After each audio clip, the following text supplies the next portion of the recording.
Yeah. But man, I know you've been killing the NFL prospects. I know we don't got into it about some of these things, but I actually enjoyed the conversation, to be honest with you. Yeah. We're gonna start with AZ Thomas, man. Let's start with AZ. He's the best player that's probably gonna get a chance to get drafted. Yeah. I actually put up your Twitter, so I'm looking at this off of your Twitter. Yeah. So he was 6'1", 197, 10-inch hands, 32-inch arms, which is pretty damn good. And 78 wingspan, which is really, really good. Yeah. So what's your thoughts on AZ and where he gets drafted, and some good, some bad? What you got? What you think? So I just before the show, I wanted to look up, they finally start dropping the 7-round mock drafts right around now. Like, we're getting closer. They're comfortable trying to project the whole draft. AZ, I looked at 2 from The Athletic and from NFL.com. And both of them, AZ was number 50 to the Seattle Seahawks. Right. So that's like right in the middle of the second round. Personally, I'd take him a little earlier. I'd probably take him early second round. But I see that, and I think that'd be a great fit. And I think that is probably right around where he comes off the board, like 40 to 50 range. And, and he can always – a team can always fall in love and take him early. He can always slide. But I think 40 to 50 range. And I'm very confident in him as a pro. I don't want to get like too caught up in like the off-field stuff, but like he's one of the youngest players in the draft. And watching practice last year, like he handled himself completely different from what you would expect a 20-year-old to be doing when he's the best player on a 2-10 team.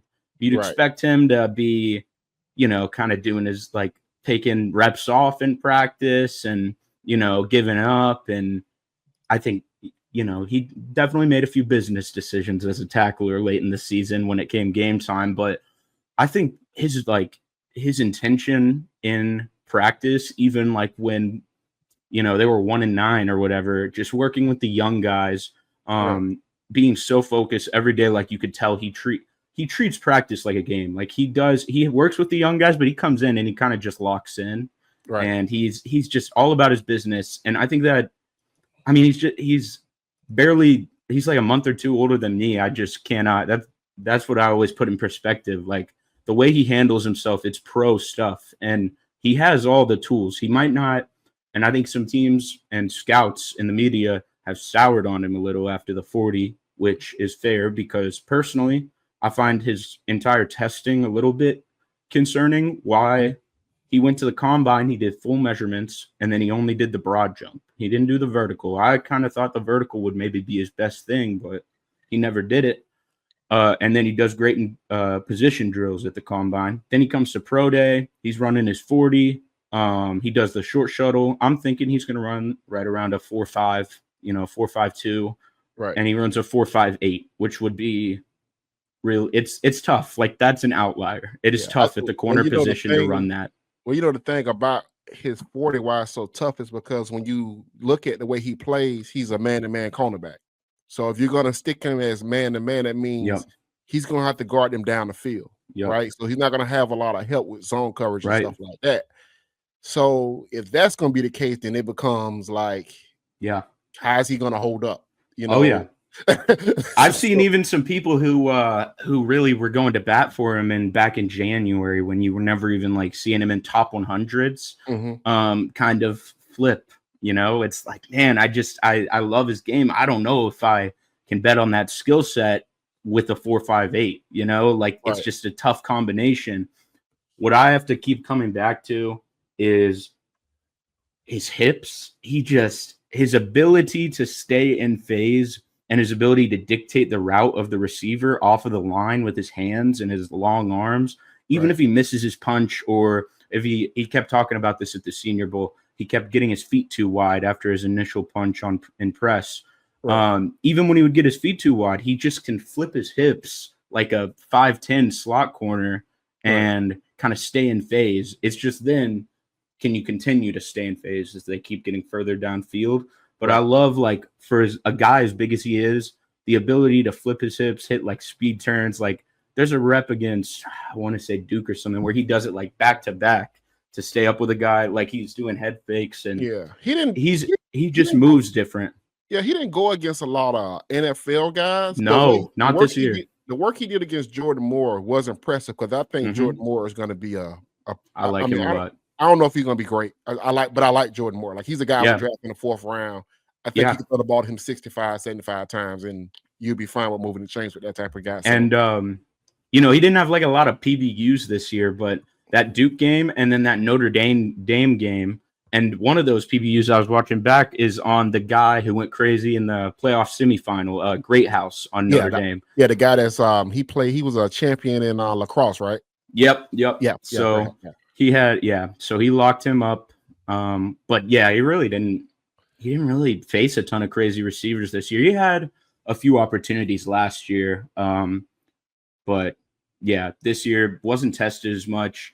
But I just keep coming back to like, even though the speed is a limitation and that it's tough to call a guy, I've kind of always said he's bust proof, but it's tough to say a guy's bust proof when he has a trait like that that's such an outlier. Right. But just I'm just so confident that he's so advanced technically for his age, and he has all these tools that teams love. Some of it didn't really show up in the testing. Like, I mean, I did expect a better short shuttle from him because the way he changes direction at that size, it's just crazy. I mean, I think the sky's, I don't know, man. Like, I think this is a top 10 corner if it all comes together for him, man. You mean a top 10 corner, a top 10 prospect in the NFL. I think he can be a top 10 corner at his peak. And he's always going to have some of the speed concerns, but I forget who it is. But there's a few. Xavier Howard is a guy who ran a 4.58 too. Also, like, he, stuck around. You got to be really good at everything else to overcome it. But I'm very confident. And the other thing is that the tackling, like, he definitely did make some business decisions this year, but you see him make some big hits. Like, I do think that will kind of. Well, I think what hurts him is because you're gonna have to play man with him early on. And this is something I will say, because I listened to Steve Spagnuolo talk about this. That made a lot of sense when I heard him talk about this, because he was talking about after they beat the 49ers in the Super Bowl. Yeah, they was asking him about him shutting down the 49ers offense in the second half, which they didn't really shut him down, but they got him in key spots and shut down. Yeah.